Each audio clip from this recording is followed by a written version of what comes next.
Hi everyone, welcome back.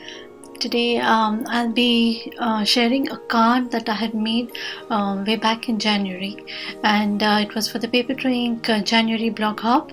And for that particular card I had stamped the image, the roses, using watercolors rather than any ink, and it was immensely popular, and I had received quite a few queries on how I actually did it. And recently, that was I think last week, I had someone request me to do a video on that, and I decided I thought it was I could do that. And so this one is for a viewer, and I hope she likes it. And I have used the same stamp set and tried to keep the colors as close to the original as possible, although, as I have mentioned in my earlier videos, it's very hard for me to replicate something that I have already done, but I have tried to keep it as close and try to maintain the essence and the actual composition closer to the original. To begin with, the stamp set is by Paper Tray Ink, and this is the original card that I had made, and the sentiment also is by Paper Tray Ink.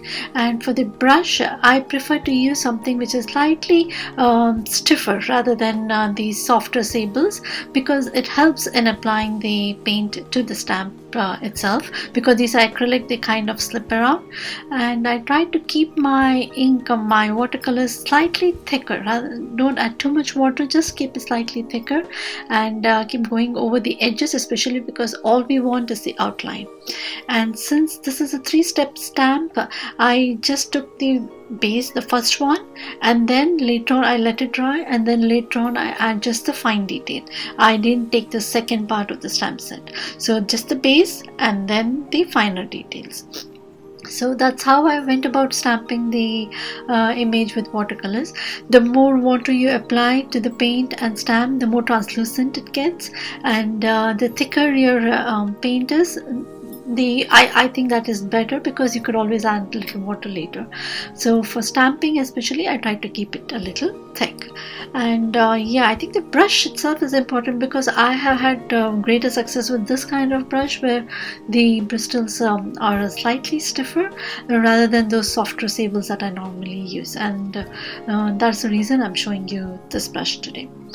And I've tried to keep the palette, the colors that I have used, as close to the original. And this set of colors is a set of 24 by Sakura. It's the koi watercolors, and they're heavily pigmented, and I especially love the pinks in this particular set. So I think that kind of answers most of the basics of most of the questions here, and the rest is my usual wet on wet technique. So I will come back in a bit, and till then leave you with some music.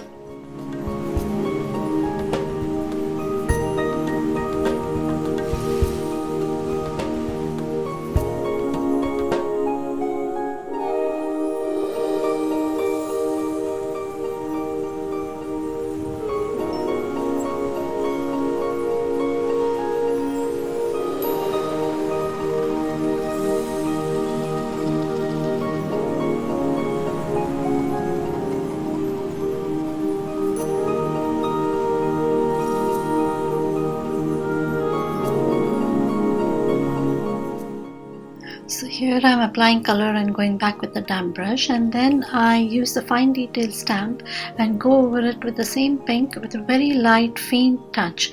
I don't want to press too hard, because I don't want to add too much water into it, and the brush does have water in it.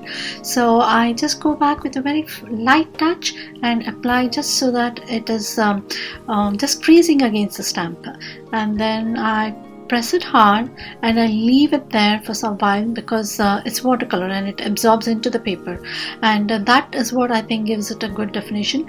Don't just stamp it and remove it immediately. Stamp it, press it, hold it for a while, and let the color get absorbed into the paper, and then lift it. Don't leave it there for too long till it'll get stuck to the paper. Don't ask me how I know that. So just wait for a while, just a few seconds, and then pick it up.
So I'm almost nearing the completion of this one.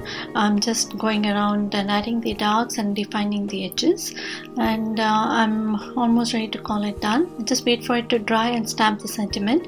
The sentiment is by Paper Tray ink. It's the Sending My Love set, and I've used distress ink to stamp it. It's walnut stain distress ink, and that's about it. I really hope you liked it, and I really hope the viewer who requested it, she likes it.